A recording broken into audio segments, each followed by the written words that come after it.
तेव्हा या दोघांचा स्पर्श एकमेकांना होतो, तेव्हा तेवढ्या काळापुरतं तुमच्यामधल्या खूप साऱ्या गोष्टी स्पष्ट आणि स्थिर होऊन जातात.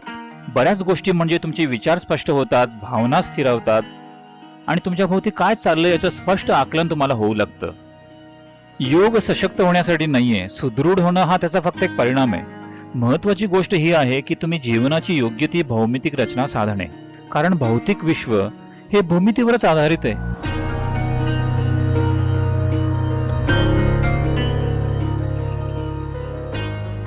सद्गुरू, तुम्ही जिथे कुठे जाता, चर्चेसाठी म्हणा किंवा कुठल्या विषयावर बोलताना म्हणा, तुम्ही विशिष्ट पद्धतीनंच बसता. नेहमी म्हणजे डाव्या पायाची सँडल काढून तो वर घेता आणि उजवा पाय खाली जमिनीवर मोकळा. ही तुमची स्टाईल आहे का? की की हे सर्वांनीच या पद्धतीनं बसायला हवं? ज्याला आपण हठयोग असं म्हणतो, म्हणजे शारीरिक आसन, हे आपल्या शरीरात अत्यंत कुशलपूर्वक काही बदल घडवून त्यामध्ये एक प्रकारची परिपूर्णता आणण्याबद्दल आहे, जेणेकरून आपल्या शरीराची रचना ही सृष्टीच्या भौमितिक संरचनेशी सुसंगत होऊ शकेल. म्हणजे त्या नेहमी एकमेकांशी तालात असतील. तुम्ही किती संतुलित आहात, तुमच्यामध्ये किती सुस्पष्टता आहे, तुम्ही किती चांगल्या प्रकारे कार्य करू शकता, हे फक्त ह्या एका गोष्टीवर अवलंबून आहे की तुम्ही तुमच्या भोवतालच्या गोष्टींशी किती सुसंगत आहात. तुमच्या भोवतालचे लोक असो, झाडं किंवा इतर जीवन किंवा भोवतालची मोकळी जागा, या सर्वांशी तुम्ही सुसंगत आहात की नाही, ही एकच गोष्ट तुम्ही या जगात किती सुरळीतपणे आणि कुठल्याही संघर्षाशिवाय कार्य करू शकता हे ठरवते. मी काही नेहमीच असं बसत नाही, फक्त बोलायचं असेल तेव्हाच मी असं बसतो. माझी बसण्याची पद्धत जर तुम्हाला समजावून सांगायची झाली तर त्याला बरेच पैलू आहेत, पण एक साधी गोष्ट म्हणजे की डाव्या पायाची टाच. या डाव्या टाचेवर एक ठिकाण आहे ज्याला वैद्यक शास्त्रात आजकाल अकिलीस असं म्हणतात. Calling it as the Achilles. You heard of that? Achilles बद्दल ऐकले का तुम्ही? तो अकिलीस, तुम्ही तो इंग्रजी चित्रपट पाहिलाय का? नाही पाहिला? ट्रॉय नाही?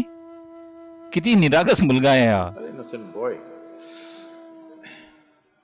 तर तुमची डावी टाच तुम्ही तुमच्या मुलाधारावर किंवा पेरिनियमला स्पर्श करता, तेव्हा या दोघांचा स्पर्श एकमेकांना होतो, तेवढ्या काळापुरतं तुमच्यामधल्या खूप साऱ्या गोष्टी स्पष्ट आणि स्थिर होऊन जातात. बऱ्याच गोष्टी म्हणजे तुमचे विचार स्पष्ट होतात, भावना स्थिरावतात आणि तुमच्या भोवती काय चाललंय याचं स्पष्ट आकलन तुम्हाला होऊ लागतं. तुम्ही ऐकलंच असेल की अकिलीस त्याच्या टाचेवर बाण लागल्यामुळे मारला गेला. An arrow was shot to his heel.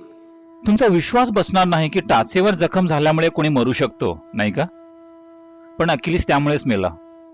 भारतात एक व्यक्ती अशीच मरण पावली, अकिलीसपेक्षा खूप वर्षांपूर्वी. Way before him. काल त्याचा जन्मदिवस होता, कृष्ण जन्माष्टमी. तो पण असाच मरण पावला.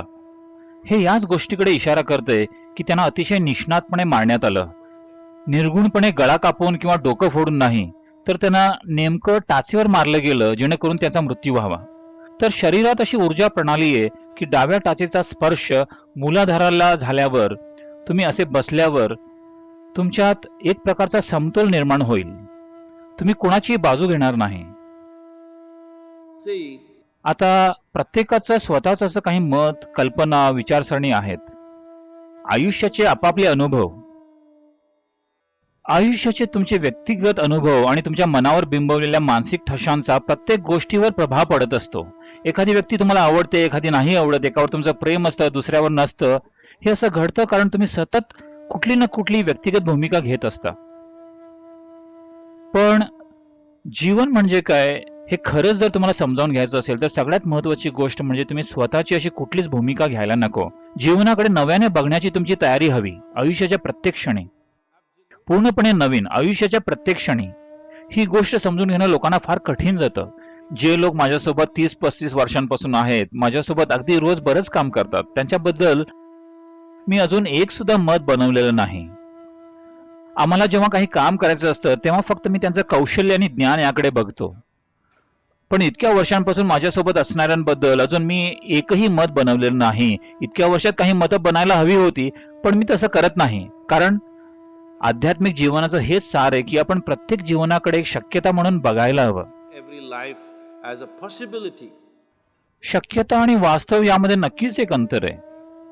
काही लोकांमध्ये ते अंतर पार करण्याचं साहस आणि वचनबद्धता असेल आणि काही लोकांमध्ये ते नसेल. पण प्रत्येक जीवन ही एक शक्यता आहे. तुम्हाला ती शक्यता खुली ठेवायची असेल तर तुम्ही कोणाही बद्दल कुठलंही मत बाळगता कामा नये. चांगलं वाईट असं कुठलंच मत तुम्ही बनवायला नको. तुम्ही फक्त त्या त्या क्षणी त्यांच्याकडे बघितलं पाहिजे. या क्षणी ते कसे आहेत एवढंच माझ्यासाठी महत्वाचं आहे. तुम्ही काल कसे होता याच्याशी मला काही देणं घेणं नाही. उद्या तुम्ही कसे असाल ते आपण बघू. उद्याचा क्षण आपण घडवायला हवा, तो आत्ताच ठरवून टाकायला नको, नाही का?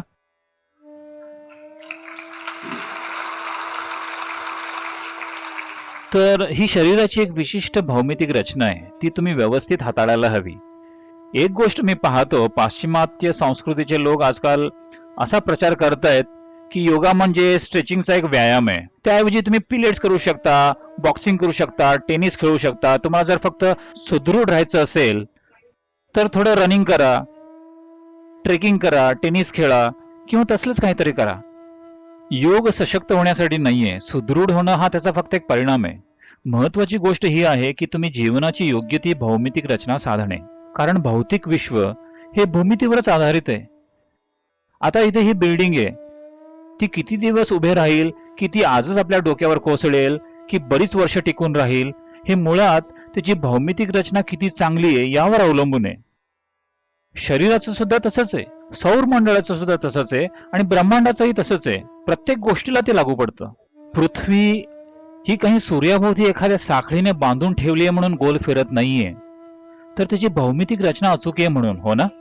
त्यात थोडा फेरबदल झाला तर ती नेहमीसाठी विलग होऊन जाईल. आणि हे तुमच्या बाबतीत सुद्धा तितकंच खरं आहे. तुम्ही जर तुमची मूलभूत संरचना सोडली तर विषय संपला. म्हणून लहान वयापासूनच तुम्ही संरचना व्यवस्थित ठेवण्यासाठी योग्य गोष्टी करणं फार महत्वाचं आहे. मग तुम्ही जीवनाच्या प्रवासासाठी सक्षम व्हाल. आपल्यासोबत फक्त चांगल्याच गोष्टी घडाव्यात असं ज्यांना वाटतं ते खरंच जीवनाच्या लायकीचे नाहीयेत. कारण कठीण परिस्थितीतून व्यवस्थितपणे आणि आनंदानं कसं जावं हे जर तुम्हाला माहित नसेल तर तुम्ही सगळ्या शक्यता सुद्धा नाकारून टाकाल, नाही का? जीवनातल्या सगळ्या अलौकिक शक्यतांना तुम्ही मुकाल, कारण तुम्हाला थोडा सुद्धा त्रास नकोय. केवळ जेव्हा तुम्ही भौतिक संरचनेच्या दृष्टीनं एकरूपतेच्या स्थितीत असता तेव्हाच तुम्ही जीवनात कुठल्याही परिस्थितीला सामोरे जाण्यासाठी तयार असाल.